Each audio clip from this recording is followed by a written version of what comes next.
Joining me tonight on Global Pulse is somebody who was amongst the first to flag these privacy concerns. Nikhil Pahwa, founder and editor of Media Nama. Thank you so much for joining me on Global Pulse. Great to have you with us, Nikhil. Thank you for having me on, Neha. I appreciate it. Nikhil, let me begin by asking you this. Now, Union Communications Minister Jyotiraditya Scindia, as you well know, claims that the Sanchar Saathi app is not mandatory, it's optional, and users can delete it if they want to. However, the government's written directive sent to smartphone manufacturers calls pre-installation of the app mandatory and says it cannot be disabled. And this notification has obviously not been withdrawn. Who do we believe? Now, I think we should believe what's written, and it's written that it cannot be disabled uh, and it cannot be restricted. So, if you uninstall the app, it gets disabled or restricted effectively. And I know this is legal language, but if a lawyer is advising a smartphone manufacturer, they will say exactly this: that if you'll get into trouble if you disable it, you'll get into trouble if you restrict it. So, Mr. Scindia might be trying to cover up his tracks because they sent this notification and he doesn't want to be seen as someone who wants to reverse it. But the fact is, it needs to be rescinded because this is a surveillance app. It's collecting it looks like it's going to collect a vast amount of data on us by getting access to our device hard drive, to our messages, to our call records, and all of that. And I'm afraid it's unacceptable to have such a situation where the government is shoving an app into your phone without your consent. We install the apps that we want, and sometimes, yes, manufacturers put in their own apps or the apps that pay them to be put there, but we can disable them. I know we can't delete them, but we can also choose those handsets where we don't want pre-bundled apps.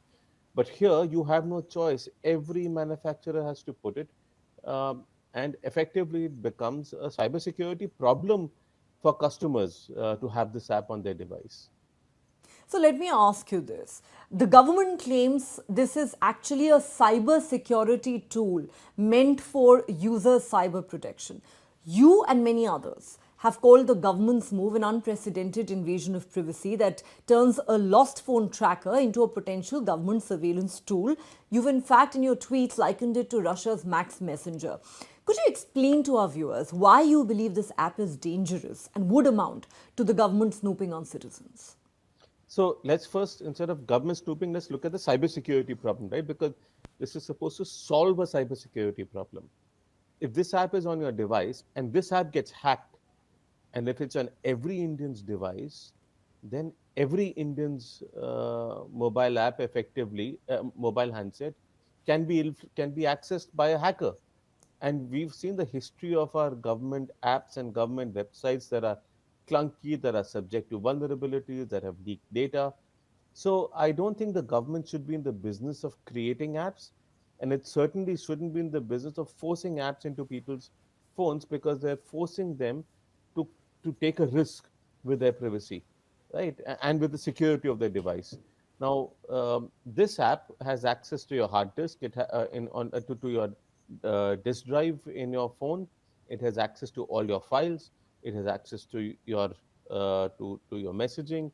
It has access to your calling, and so all of this is very critical metadata. And the app does scan this, and it can store this data.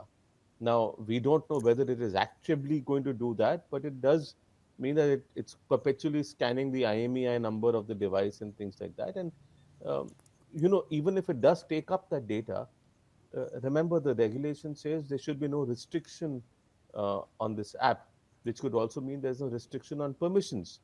So effectively, it's a perpetual surveilling app for your phone.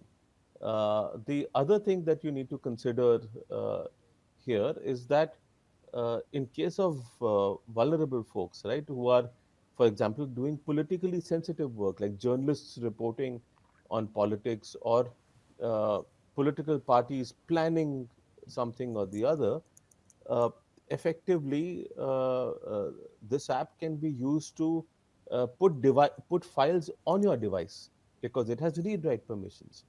And so, and you can say that I'm making this up, this is no history of this, but there is a history.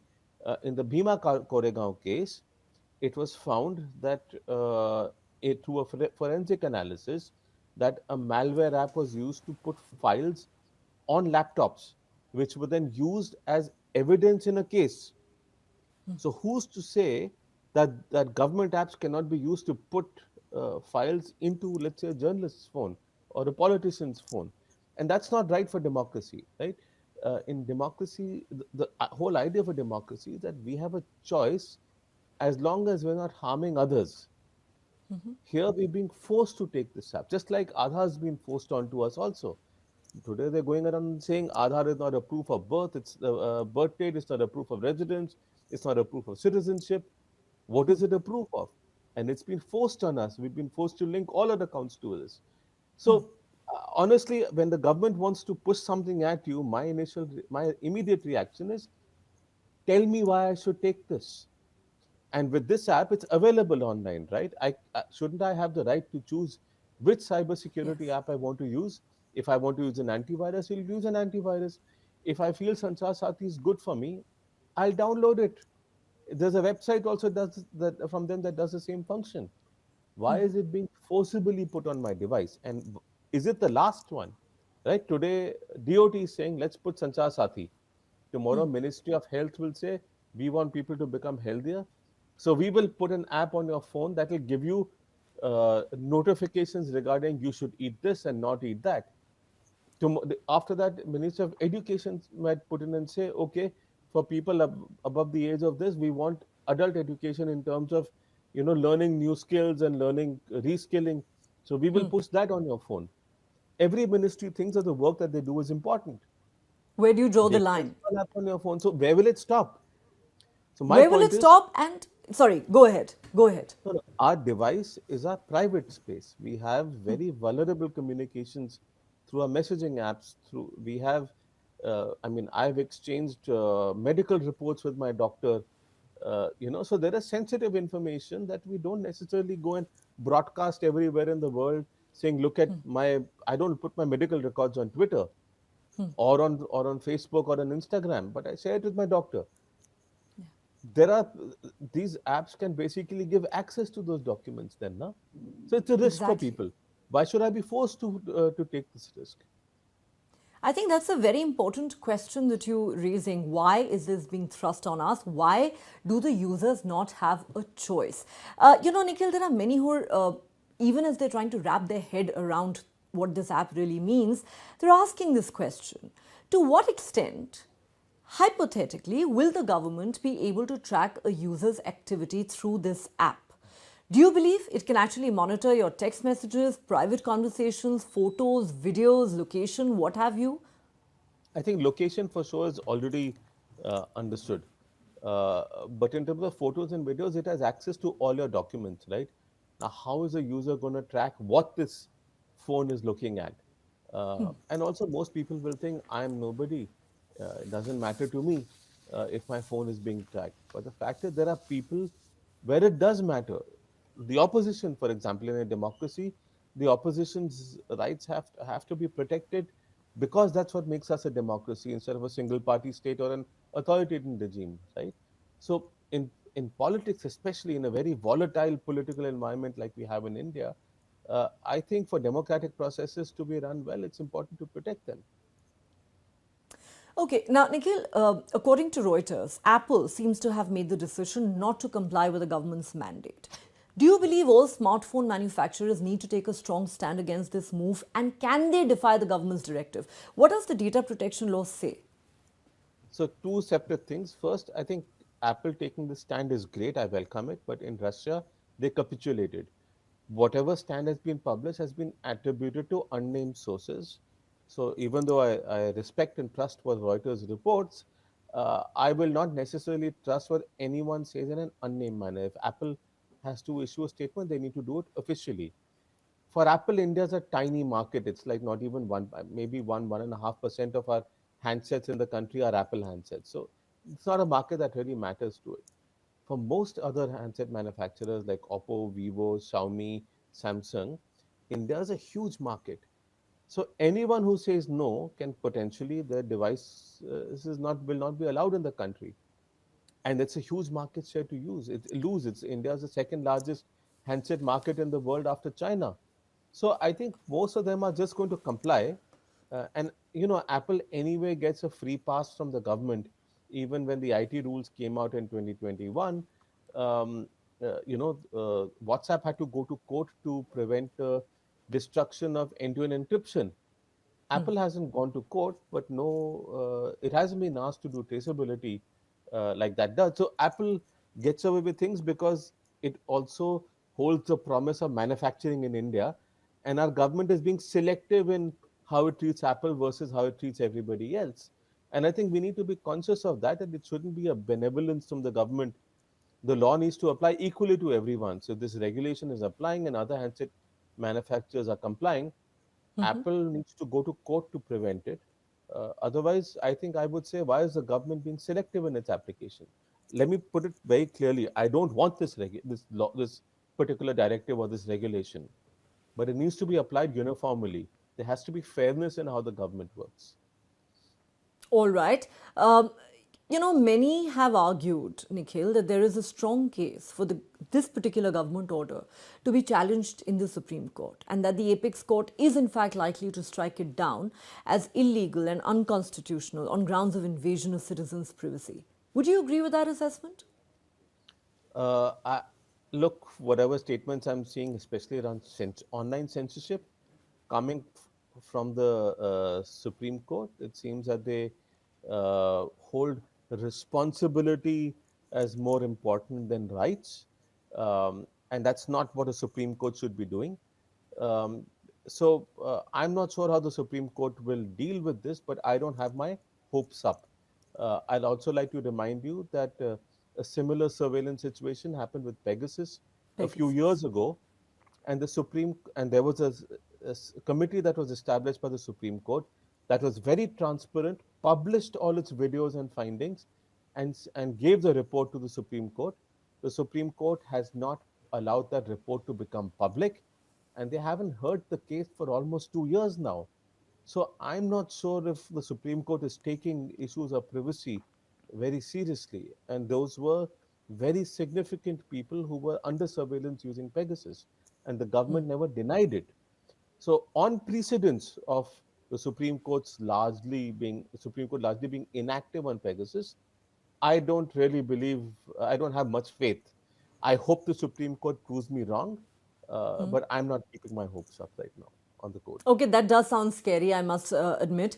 But how would you respond to those who argue, and we come across this argument a lot on Twitter or X, the argument being that users have no problem sharing their sensitive data with tech companies like Google, but they complain when the government seeks access to their data for security and protection. Yeah, look, when it's Google or it's Facebook, they're not saints. Let's be very clear about that. But the fact is, whenever there's been a violation of privacy, they have been fined. There was one instance where Google was collecting passwords using its Google Earth van. They were collecting people's Wi-Fi passwords. So they're no saints, either of them. But uh, they get fined, they get held to account. With the data protection law, we can ask them to delete our data. Uh, and look, what's the worst case scenario with them? They're trying to make money off us, right? Um, in this case, it's not. This is a government that can jail you, that can implicate you, that can put documents on your device, that can hamper your democracy, that wants to retain power. And I'm not saying it's with respect to this government, it could be any government. I had issues with the UPA government, also with the way they were handling regulations on the internet. So I don't think government should have this power to infiltrate our private space, and we need to hold foreign companies to account. I remember you asked about the data protection law. Let's remember that the data protection law came into being because a government went to court arguing that privacy is not a fundamental right, and they lost that case 9-0. Despite that, they've taken 9 years, and the data protection bill has still not been enacted. It's going to take another 18 months.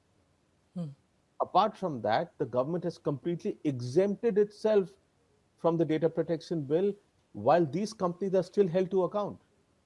So, we should keep in mind that the government is unaccountable when it comes to violations of privacy right now. And that's a problem for us as a country. All right.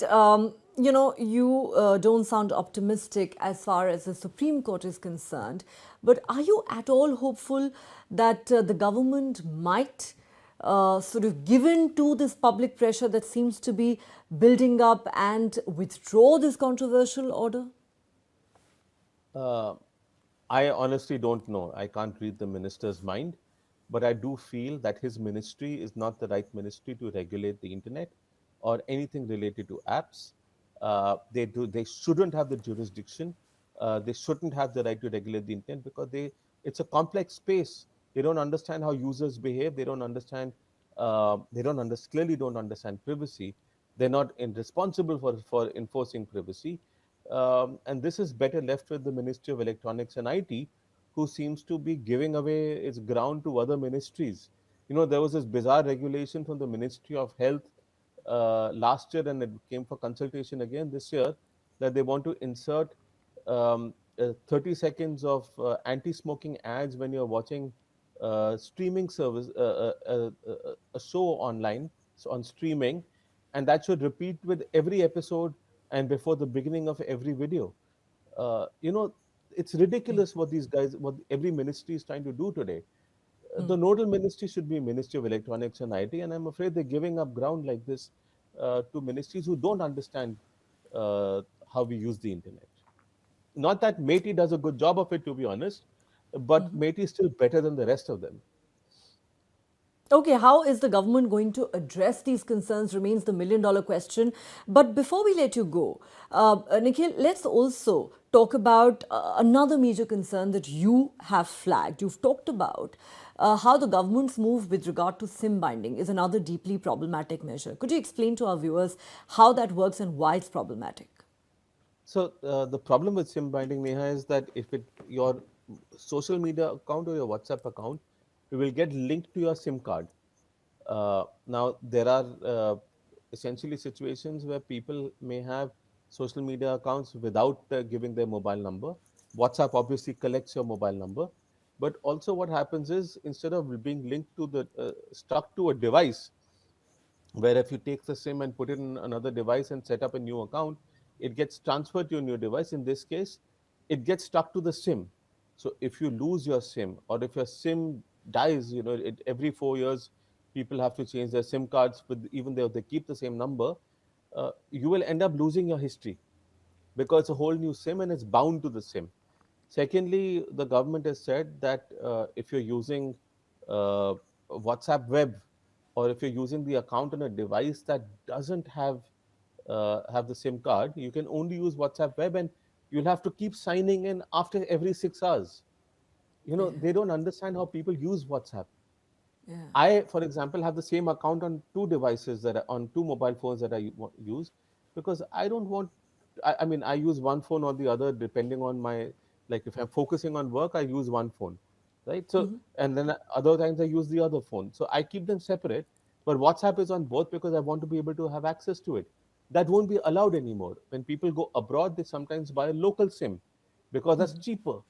They won't be able to do that. They need to keep the India SIM in the device. So there are lots of these use cases which will completely get disabled, and there's a privacy concern that your your uh, your mobile is affected. Your social media account gets directly linked to your telecom identity, which is your SIM card. Now, if this is imposed on social media, which it appears to be, how will those services run for people who use only email, for example, for a social media account? Right. So you're forcing SIM linkage. And this creates again a security vulnerability for people. Most certainly it does. And, apart from all the privacy concerns and the surveillance concerns that have been flagged by many like you, I think another fundamental question that we really need to ask is, should government measures be making life easier for citizens or tougher? What will the government do in the face of this backlash? Remains to be seen. But Nikhil Pahwa, as always, a pleasure talking to you. Thank you so much for putting all of this into perspective for us. Thanks for having me on, Neha. Appreciate it.